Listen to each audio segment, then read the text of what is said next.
I think my boyfriend's cheating on me. He won't let me see his phone. He like subtly turns the screen away from me whenever he feels me near him. He's liking other girls on Instagram. He's talking to me way less. I ask you because I know you have a very honest, no BS approach. I've always lived by a very simple truth. If you have to wonder if somebody is cheating on you, they're probably cheating on you. If they're not cheating on you, they're probably doing something they should not be doing in the relationship. The only caveat to that is if you're prone to being an overly anxious person, an overly suspicious person, kind of like a hypochondriac when it comes to relationships. If you're one of those people, maybe you can feel that somebody is cheating on you without them actually cheating on you. But I believe in most cases, if you've been through some stuff and you have a certain level of emotional maturity, if you suspect something like that, you probably have a reason to suspect something like that. And even if it's not cheating, the something that you're suspecting could be a building block toward cheating. Does that make sense? Maybe they're not doing it right now. Maybe they will do it soon. But the fact that you have to wonder is a problem. Where I'm at now, if I have to wonder about somebody's loyalty, I'll just peace out right then and there. I might talk to them about it, but normally I'll just peace out right then and there because time is insanely important. And I don't think a lot of people realize how important your time is. In my experience, when I've called somebody out on them being distrustful or disloyal or just doing things that I didn't think were appropriate for a relationship, weren't conducive to a healthy relationship, the people, the girls, some of them, would try to turn the tables and lash out and put it back on me. So I would ask a girl, for example, what's up with this guy who's always trying to put his hands on you when you're out clubbing at these clubs? Why is there always the same guy standing next to you, trying to dance with you? What's up with him? And normally the girls would go, oh, you're just being jealous. You're just being overly protective. He's nobody. He's this, he's that. And why are you always tripping? Like, are you cheating on me? And why can't you trust me? So now what happens is this. The original problem was, why is this guy, this suspicious guy, always in your stories, always on your Instagram, always liking your posts, always commenting, kissy face, whatever you want to call it, kissy faces? Why is this guy always near you, trying to touch you and flirting with you? What's up? What's up with this guy? This is the initial issue. This is the initial problem. What girls would do in my experience would be, oh, he's nobody. Why don't you just trust me? Why don't you think that I'm loyal? Do you think I'm that bad of a person? Are you doing anything? What about when you hang out with people? What about blah, blah, blah, blah, blah, blah, blah, blah, blah, blah, blah. So we're no longer talking about this problem anymore. This is gone. This has disappeared. We're now talking about something that the girl just created. So I understand how it could be hard to call somebody out on disloyal behavior. I get that. But that doesn't mean you don't do it. If I'm dating a girl, I volunteer my phone to her. Literally, my password I only have because I have Apple Pay. You have to have your password for Apple Pay and cryptocurrency or whatever. Normally, I don't have a passcode, but when I do have a passcode, any girl I'm dating for a significant amount of time, she can have my passcode. She can literally use my phone whenever she wants to because I have nothing to hide from her.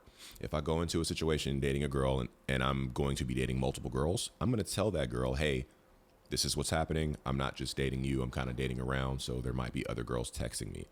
The girl's going to know that before she decides to move forward, right? That's just me.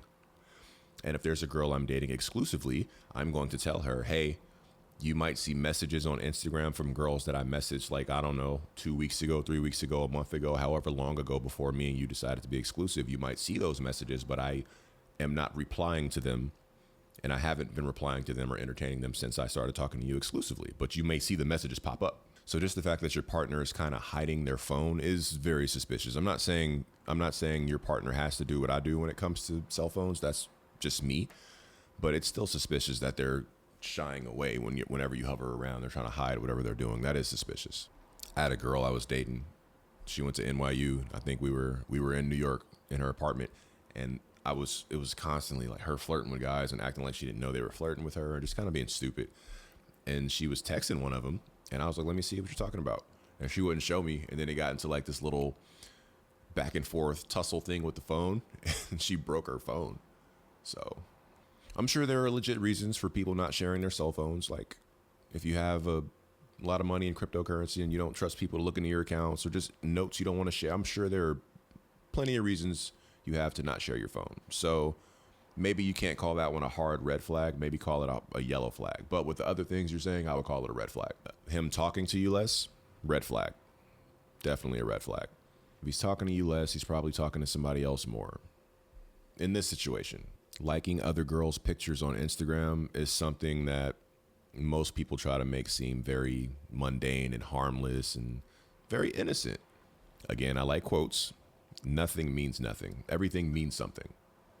Everything means something. And this is tough because it's not necessarily just black and white. I can't just tell you that your partner is wrong for liking other people's Instagram posts.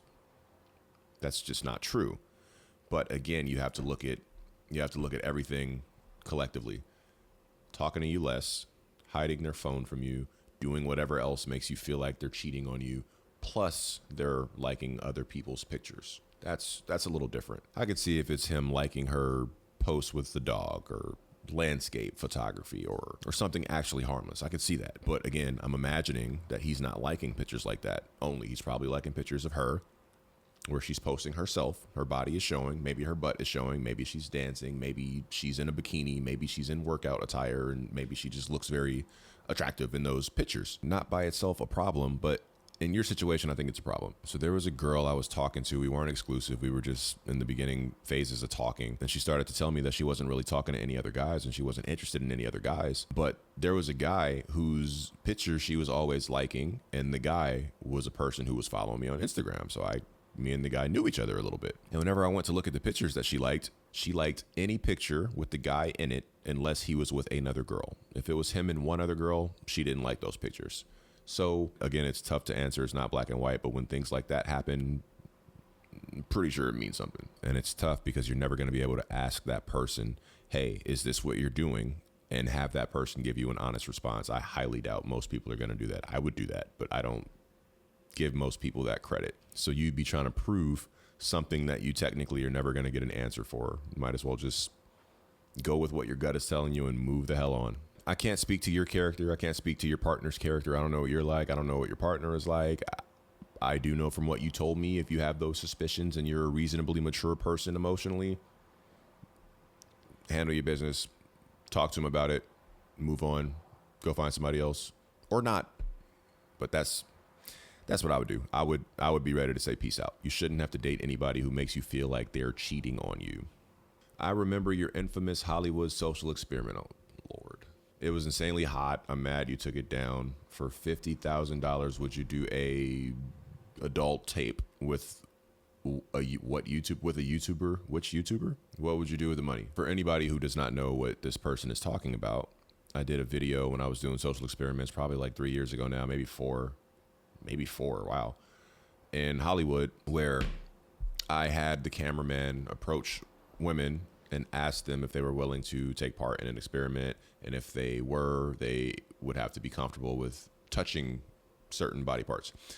And for the girls that said yes, the cameraman would have the women face him, and then I would be behind the women, and they would touch stuff, and they would tell me based off of what they touched, would they date the person or not. That was one of my favorite videos that I've ever done to this day, and not for the reasons that you think. It was one of my most creative, most well executed videos. I had so many ideas back then, and I think this is with anything. You have a lot of ideas, and ideas don't really matter if they're not executed well. Ideas aren't worth anything, right? You can have the next idea for the next form of technology that comes after iPhones, but it won't matter if you can't execute it and can't get a team of people that can help you execute it. I had a lot of videos that just were crap in my opinion and did not do well. Even when they were executed well, some of them just didn't do well. And this one, I knew it was going to get hit with like a age restriction. I knew all that, but I also knew that if it was executed properly, it would go viral.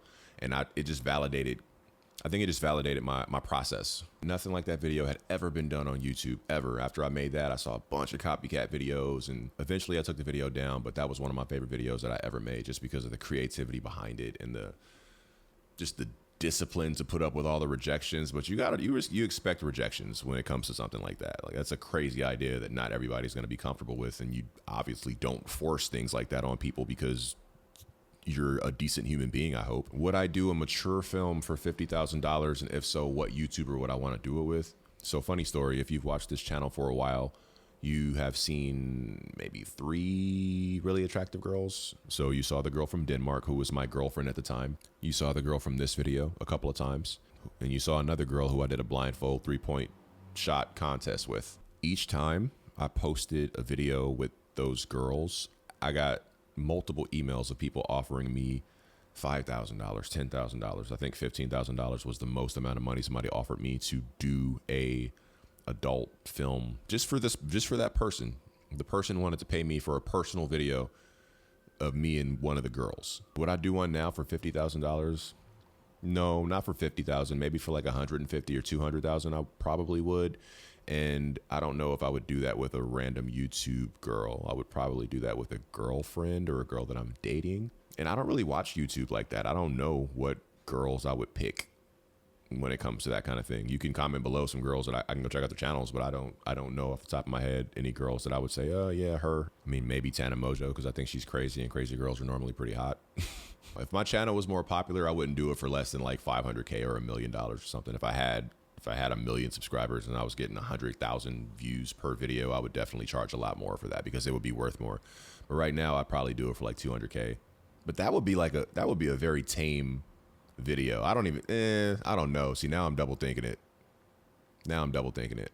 Somebody'd have to actually present me with the money and then I'd make the decision on the spot. I'm leaning more towards yes right now. That's it for today. I'll see you on Monday. You were loved and appreciated. Peace.